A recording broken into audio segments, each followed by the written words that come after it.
నమస్తే. తెలంగాణ రాష్ట్రానికి సంబంధించినటువంటి అధికారిక పండుగ చెప్పుకునేటువంటి బోనాల ఫెస్టివల్ రాబోతా ఉంది. ఇక హైదరాబాద్ మొత్తం కూడా డప్పు చప్పులతో బోనాలు కోలాటలతో మారుమోగుతున్నటువంటి పరిస్థితి. అసలు ఏ రోజు నుంచి ప్రారంభించబోతా ఉన్నారు, ప్రభుత్వం నుంచి ఎలాంటి పనులను తీసుకోబోతున్నారు? ముఖ్యంగా ప్రభుత్వ పండుగలు రెండు మాత్రమే మనకు కనబడతా ఉన్నాయి. ఒకటి బతుకమ్మ, మరొకటి బోనాలు. బోనాలు అంటేనే అందరికీ గుర్తొచ్చేటువంటి లాల్ దర్వాజా, అలాగే చార్మినార్ దగ్గర జరిగేటువంటి, అలాగే తెలంగాణ రాష్ట్రంలో ఉన్నటువంటి రాష్ట్ర రాజధానిలో ఉన్నటువంటి 200లకు పైన గుడులు అయితే కనబడతా ఉంటాయి. మనతో పాటుగా మాట్లాడడానికి మామిడి హరికృష్ణ భాషా సాంస్కృతిక శాఖ సంచాలకులు ఉన్నారు. అసలు ఎలాంటి ఏర్పాట్లు చేయబోతున్నారో తెలుసుకునేటువంటి ప్రయత్నం చేద్దాం. సార్ నమస్తే. అసలు ఏంటి తెలంగాణకు సంబంధించినటువంటి బోనాల ఫెస్టివల్ గత 10 ఏళ్ళుగా ఘనంగా జరుపుకుంటా ఉన్నాం. ఇప్పుడు ఇది 11వ ఏట మళ్ళోసారి జరుపుకోవడానికి అయితే రెడీ అవుతా ఉన్నారు. ఏ రోజు నుంచి ప్రారంభించబోతా ఉన్నారు, ఎలాంటి పరిస్థితులను అక్కడ క్రియేట్ చేయబోతా ఉన్నారు? సో ఇక్కడ ఏంటంటే మనకు బోనాల పండుగ అనేది అమ్మవారిని పూజించే పండుగ, మాతృదేవత ఆరాధనకు సంబంధించిన పండుగ. సో ఇక్కడ దీని గురించి అంటే తెలంగాణకు, తర్వాత ద్రవిడ కల్చర్కు, అలాగే ఇండస్ వ్యాలీ సివిలైజేషన్ అంటే మన సింధు నది నాగరికత కాలం నుంచి కూడా అమ్మ తల్లిని పూజించే ఒక సంప్రదాయం ఒకటి ఉంది. అంటే దాదాపు ఒక 6,000 సంవత్సరాల క్రితం నాటి ఒక గొప్ప జీవన సంస్కృతి అమ్మవారి ఆరాధన, మాతృదేవత ఆరాధన. ఆ పరంపరని కొనసాగించే ఆనవాళ్ళు ఇప్పటికీ తెలంగాణలో ఉండడం అనేది గొప్ప విశేషం.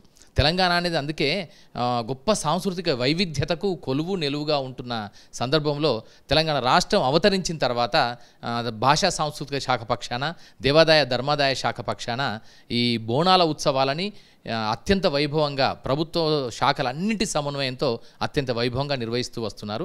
సరే, ఈ సంవత్సరం మాత్రం ఇంకా మరింత బిగ్గర్ స్కేల్లో పెద్ద ఎత్తున ప్రజలందరి భాగస్వామ్యంతో ప్రజలందరినీ, భక్తులందరినీ కూడా రంజింపజేసే విధంగా ఆధ్యాత్మికత, భక్తి భావనలు మరింత పరిడవెళ్ళే విధంగా ఓల్డ్ సిటీలో, హైదరాబాద్లో, సికింద్రాబాద్లో జంట నగరాలంతటా కూడా ఈ బోనాలు ఫెస్టివల్ని నిర్వహించడానికి కావాల్సిన సన్నాహాలన్నీ ప్రభుత్వం తీసుకోవడం జరుగుతుంది.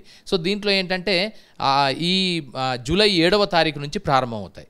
జూలై 7వ తారీఖు నుంచి ప్రారంభమై ఆగస్టు 4వ తారీఖు వరకు మొత్తం ఆషాఢ మాస బోనాలు ఇవి. ఆషాఢ మాస బోనాల మొత్తం అద్భుతంగా జరుగుతాయి.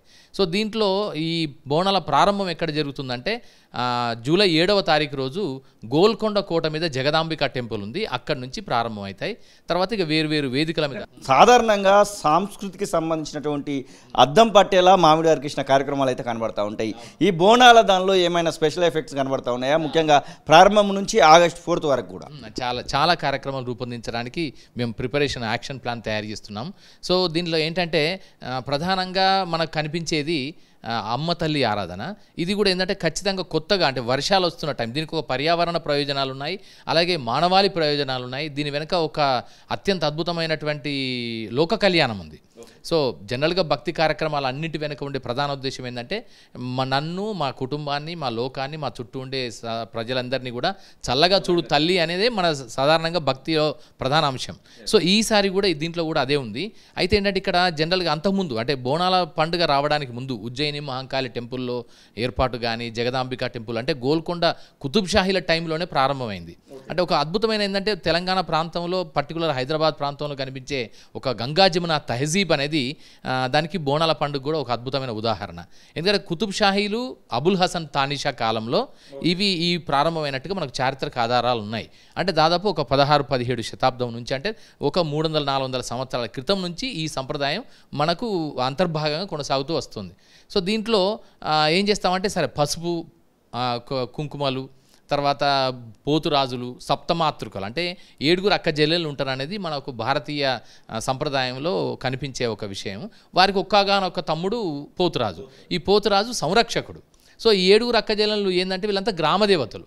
సో అంటే ఇంత పట్టణం, ఇంత అద్భుతమైన పట్టణం, మహానగరమైన, విశ్వనగరం అయినప్పటికీ ఈ విశ్వనగరానికి ఉండే పల్లె తత్వాన్ని, ఆ గ్రామీణ తత్వాన్ని ఇప్పటికీ పోగొట్టుకోకుండా కొనసాగించడం అనేది గొప్ప వైచిత్రి. ఇది ఇక్కడ హైదరాబాద్ యొక్క విశిష్టత ఏంటంటే ఇది గొప్పతనం. ఇక్కడ ఏంటంటే చూస్తే మొత్తం మనకు హైటెక్ సిటీ కనబడుతుంది, న్యూ టెక్నాలజీసు, కాస్మోపాలిటన్ కల్చర్సు, ఇంకా వేరే అత్యంత ఆధునికమైన ఎన్ని కనిపించినప్పటికీ ఇప్పటికీ ఈ నగరంలో ఆ పల్లెతత్వం మిస్ కాలేదు. ఇప్పటికీ నగరంలో ఇన్ని వేల సంవత్సరాలు, వందల సంవత్సరాల నుంచి కూడా ఆ గ్రామీణ తాత్విక జీవన దార్శనికత మాత్రం ఇంకా పోలేదని చెప్పడానికి ఈ బోనాల పండుగ ఒక నిలువైన ఉదాహరణ, అద్భుతమైన ఉదాహరణ. అసలైన తొలి వెలుగు Follow WhatsApp at Toli Velugu Official.